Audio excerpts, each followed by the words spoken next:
What if Drake and Kendrick Lamar actually got into a fight? Like a fist fight? What would happen?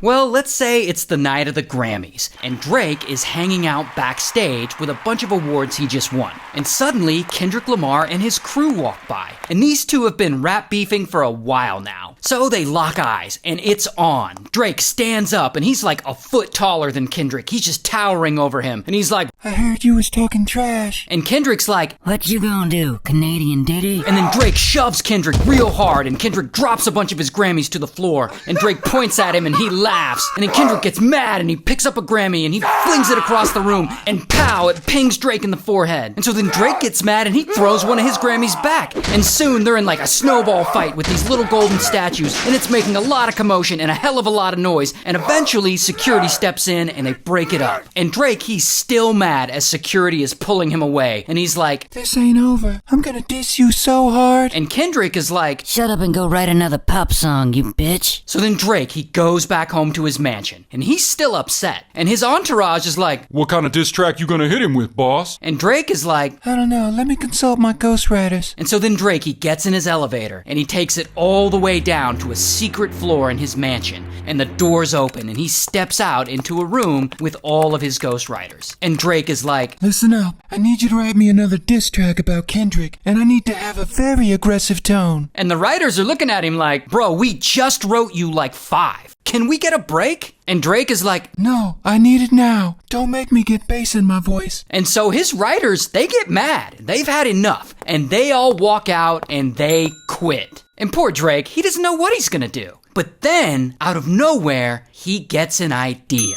An idea for the greatest stunt he's ever gonna pull. So he contacts a middleman, someone who knows Kendrick personally. And Drake explains to him his whole plan in detail. And so then middleman, he goes to Kendrick and he tells him what Drake's plan is. And then Kendrick holds a press conference, something he's never done before. And he gets up in front of everyone and he makes this big announcement. Me and Drake have agreed to meet up. We're gonna fight. No bodyguards jumping in, no weapons, just a good old-fashioned street fight. And this, of course, makes the news. And the internet hears about it and it just explodes. And people are freaking out like, oh snap, Drake and Kendrick, they're actually gonna fight. This could be crazy. And people start placing sports bets on it. Vegas has odds on it. It is a huge deal. And so Drake and Kendrick, they get to work and they start training. And Kendrick starts sparring with the Lucky Charms mascot because, you know, he's got to fight someone his own size. And Drake enrolls in a women's self-defense class. They are really taking this seriously. And during all this, Drake goes and he hires some new writers. And he releases not a single diss track, but a whole diss album about Kendrick.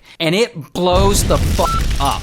While Kendrick, he writes 2 diss tracks himself, and they both go #1, and both of them, Drake and Kendrick, they end up making millions off of this beef. More money than either of them have ever made in their entire lives. But then, in the middle of all this, Drake suddenly hits up a member of his entourage, and he tells him, hey, I'm gonna need you to get a message out to my fans. If I get in trouble in this fight, and I give the signal, I need the fans to jump in and just start swinging. And his entourage is like, well, what's the signal, boss? And Drake is like, the signal is when I go, and Drake's entourage is like, all right, I'll let the fans know. Meanwhile, Kendrick is over here talking to his crew. Hey, go tell the fans that if anyone else jumps in the fight, y'all jump in too. And Kendrick's crew is like, All right. And then, 6 months later, the big day finally comes. Fight Day. And Drake rented out a public park for the day so they can have the space all to themselves, and literally tens of thousands of people show up.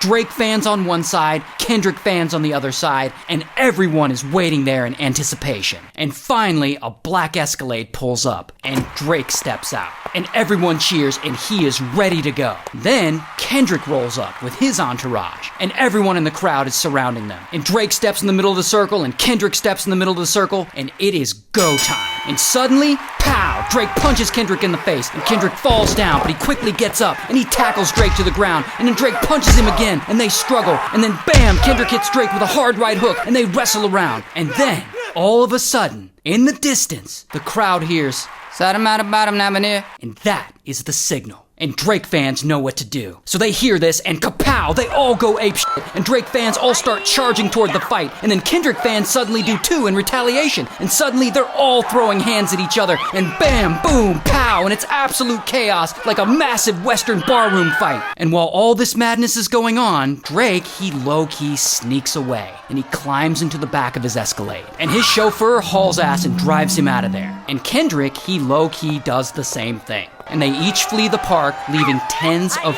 thousands of fans behind fighting one another. Until police eventually show up and they start making arrests. And as Drake is sitting there comfortably in the back of his Escalade, suddenly his phone rings. And he picks it up and it's Kendrick. And Kendrick says, It worked, brother. Oh, and by the way, congrats on that #1 album. and Drake is like, Let's do it again sometime. Oh, I gotta go. I gotta go pick up my girlfriend from detention.